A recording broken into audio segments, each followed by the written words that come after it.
ព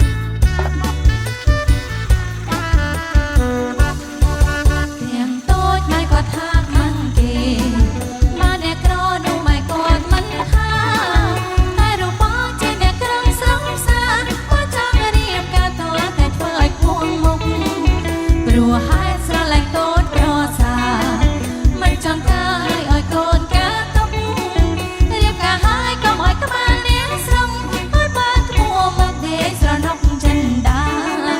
ម៉ែបងគាត់ទៅនឹងជាទ្រព្យរបស់យ៉ាងទាំងពីរមិនមែនយកនេះចាំធ្វើបាបដល់កូ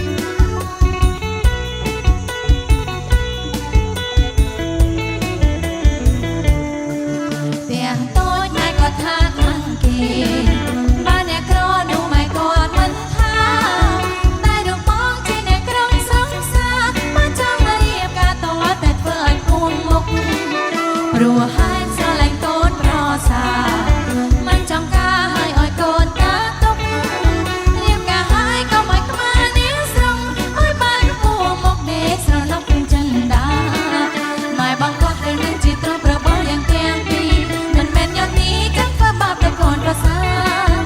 ងអើយបងចាប់ប្រាបងរៀបការឲ្យឆាប់ទៅឲ្យទាន់អាយុ18គឺក្រមុំចាំងប្រែកាមិនបានប៉ុនមិនសល់វាស្គាល់មកជាអង្គផ្លូវใจទៅរឿងយើងលេងបានកុំសោយកុំយំកុំខឹងនឹងខ្ញុំមិនឲ្យខ្ញុំយកប្តីក្មេទឹកដល់កូនឆាខ្ញុំបីកំឡាំង